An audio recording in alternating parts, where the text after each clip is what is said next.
Yo, what's good, Spirit Squad? It's your boy Dre, and today what we're going to talk about is the 5 biggest mistakes that people make when playing Modern Magic. There's a lot of things to be learned from playing Modern, especially as this format specifically is very knowledge-based. So let's talk about what people are doing, how to prevent those mistakes, and hopefully that'll get you some W's. The first thing I think people are doing incorrectly is not mulliganing enough. So the London Mulligan is super powerful, and most Modern decks are super powerful. So why would you not try to play the most powerful Magic you can at really all times? Take a look at this hand, for example. So this hand has 3 lands, including a Moorland Haunt, 2 creatures that cost 2, and 2 creatures that cost 3. You would normally think that's pretty perfect, and to be honest, I'd probably try to keep that on the play. But let's put that same hand on the draw. If I'm on the draw with this hand, even though it's a perfect hand, my opponent thought seizes me one time, and lightning bolts whatever I play on turn 2. I am now not guaranteed to attack until at least turn 4, and in my aggro deck, what am I doing there? I've really contributed nothing to my game plan by keeping this hand, and on the draw, at least, that's a very easy mulligan. Please don't trap yourself by keeping hands like this. When I typically mulligan, the biggest question I like to ask myself, and almost anybody who watches my stream can attest to this, is how much Magic can I play with this hand? If the answer is not much, or it's good unless my opponent disrupts me one time, that's not a good hand. So I think we should be mulliganing a lot more than we currently are. The next mistake I think people are making is trying to play Magic by yourselves. So what I mean by that is that you'll notice a lot of the big pros, up to and including people like LSV, Paulo Vitor Damarosa, and everybody else, these people are all on teams. You'll notice that these people are on teams like the Star City Game Circuit, like Channel Fireball, like Haruruya. A lot of these people are getting on these teams so that they can combine ideas and see what the best deck lists are, what the best play patterns are, how to sideboard against everything.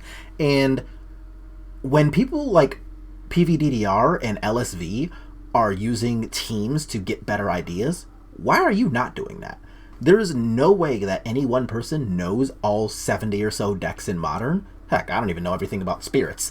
And you're not trying to use the ideas that others have to elevate your own gameplay. Why? I would definitely suggest using all of the communication methods that we have available, like Facebook groups, Discord, Reddit, Twitter, whatever, to just make sure that you're in an active discussion about Modern, about all of the information, about how quickly it moves, so that you can best contribute your own ideas and elevate your own gameplay. So the next big thing here is going to be not knowing how to sideboard. And I think sideboarding is really important, especially in Modern. So 2/3 of all of the Magic you will ever play is going to be post-sideboard. That's more than half. So why are we not paying more attention to sideboarding and how important it is? For sideboarding, I got a few kind of key tricks here, not even tricks, just tips, to make sure that you're sideboarding correctly and just utilizing it as best as possible. So the first thing is going to be, don't dilute your actual strategy. And what I mean by that is whenever you sideboard for any one game or matchup, don't put in so many sideboard cards that don't contribute to your game plan that you don't actually have much of a game plan by the time you're done. My biggest example of that is probably going to be putting, say, Dragon's Claw in your Prowess deck.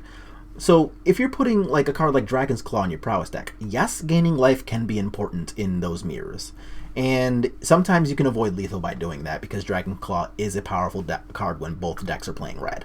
But you're not actually contributing to the game plan. You're not removing a creature and you're not playing one of your own. So a card like Dragon's Claw is really more of a trap than actually good because it's not contributing anything to the game plan. That's playing to not lose, not to win.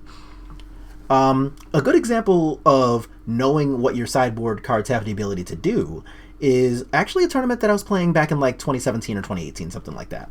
And I was playing at a Grand Prix. I was playing Panza, and one of the best decks at the time was Burn. So in my sideboard, I had 3 copies of Obstinate Baloth because, you know, you can play them as early as turn 2 in that deck, they gain 4 life, everything's good, it's bigger than a Lightning Bolt, hooray. But in round like 3 or 4 or something like that, I actually played against 8-Rack, and that's when I was looking over my sideboard guard in between games 1 and 2, And I, read the second half of Obstinate Baloth, where if somebody discards it from your hand, it comes into play for free. So just taking the time to know the different applications of all of what your sideboard cards can do can maybe get you some W's every now and then. Not every card has only one type of interaction with what your opponents could be playing. So just make sure to keep an eye out on what your cards really can do for you. And the other tip I have for sideboarding is don't really tune your sideboard too much to overcompensate for one matchup, right?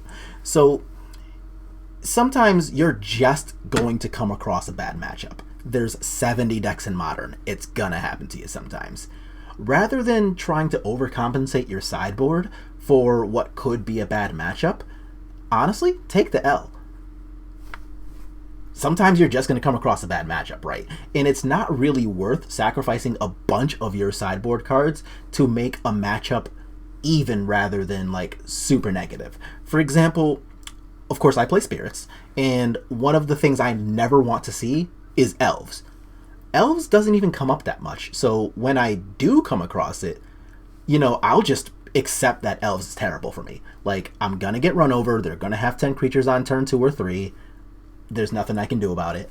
But I could sideboard in like 7 or 8 cards, I could play cards like, I don't know, even Settle the Wreckage, just like all kinds of stuff to try to get around what Elves is doing, or I could understand that Elves is less than 1% in a metagame, shrug my shoulders when it happens, and better tune my sideboard to beat the decks that I will see a lot more often, and simply hope that I don't come across Elves more than one time out of 100.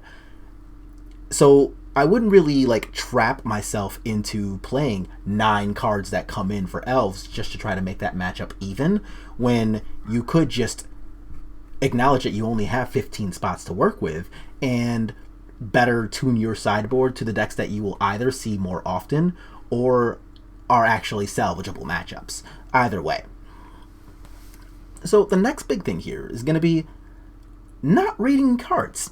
And when I say that people don't read cards, what I mean is that we kind of fall into the trap of assuming that we know what all of the cards do simply because we have seen them before. And this is definitely not going to be the case all the time. Like, there's 14,000 something Modern legal cards. There's no reason to think that you know all of them. I don't even know all the spirits available in Modern, alright? I just learned what Nico Ona did the other day. And there's no reason for you to, like, not simply pick up a card and read it if you even have a inkling of, maybe I don't remember all of this word for word. If it's more complicated than like Lightning Bolt, just pick it up and read it. Nothing wrong with that. So what happened was, to me the other day, I was playing in an event in the XO bracket, and I was playing against Is It Prowess, an already hard matchup. And I have presenting lethal on the table. Like, if I untap, they're dead. And my opponent played a sequence in which they Vapor Snagged my only blocker, a Burton Forge Tender, and I popped the Forge Tender to ignore the damage from one of their 2 Soul Scar mages they had on the table. They attacked with both of their creatures, they Lightning Bolted my face, and then they Wild Slashed my creature. And my creature was going to die to the Wild Slash, but even with that creature dying, I still had lethal on the board. So I decided that I was going to just let the Wild Slash resolve and not care about it, right? It dealt 2 damage, what do I care if it deals 2 damage? What I forgot is that Wild Slash has another box of text, the Ferocious line that says, hey, if a creature you control has 4 power or greater, damage can no longer be ignored this turn. But I forgot that that line of text even could exist. So my opponent's creatures got up to 4 power, my Burrington Forge Tender no longer had text because of the Wild Slash, and all of the time I could have prevented the Wild Slash from ever resolving by simply putting in a Drogskull Captain, which I could have done at instant speed that game. And instead of winning a game that I had pretty much locked up, I instead lost the game because I didn't take a few seconds out to read the card my opponent played. If I had simply stopped and read the card, I would have gone, oh crap, this thing is gonna make it so my Burton Forge Tender doesn't do anything, I should probably stop that from happening. But I assumed that I knew what Wild Slash did, and I got bodied as a result. You lose! Our last tip here is going to be simply playing the wrong deck. And sometimes this is going to be unavoidable. Like, Magic is an expensive card game, and people cannot just afford to switch decks. So if that is you, I understand. It happens. I'm not rich either. It's what it is. But that will sometimes put you at a disadvantage. I always try to recommend to people, yes, it is good to have a favorite deck and to learn the ins and outs of that deck, but your favorite deck is not always good. My favorite deck is pretty bad about 2/3 of the time. It's what it is. But Magic moves very, very quickly, and you need to be aware of that no matter what you're playing. So, if y'all remember the beginning of Kaldheim, a lot of people were jumping on the Tybalt's Trickery decks and playing that all over the leagues and stuff, and on the day one, probably 60% of the games I played against were Tybalt's Trickery combo lists. The very next day, people had already gotten away from that list and decided that Valky Cascade was better. This game moves dumb fast, and you just gotta keep up sometimes. But even decks that have been around forever simply aren't always good. For example, look at Burn right now, right? Burn is a really good deck. Whether or not you're choosing to play Lurrus, doesn't matter. The deck is really good. And Burn is one of the last decks I would choose to play right now, even though it is pretty powerful. Look at the top of the meta right here. So Heliod gains life. Death Shadow actively wants you to burn them sometimes to get to a low life total. Tron plays Wormcoil Engine and Thragtusk, and Eldrazi Tron plays 4x Chalice of the Void in the main. Why the hell would you want to play Burn right now? And then sometimes, if you simply aren't like a straight up master at your deck, then what you really want to be doing in Modern then, until you are a master of a deck, is one of two things. Either A, do something broken and make your opponents deal with it. That's where Heliod is right now. You can just, assemble a 2-card combo that your opponents can't deal with most of the time. Or play something that interacts with the format so well that your opponents must respect your cards. And that's where cards like Death Shadow, decks like Jund, stuff like that is going to see play, because regardless of what your opponent is playing, you always have a chance to interact. And knowing what decks you should be playing and when is a huge part of being able to win at Modern, because this format is so volatile that knowledge is really key. So that's going to be our 5 tips on things that you could probably be doing better in your own Modern games.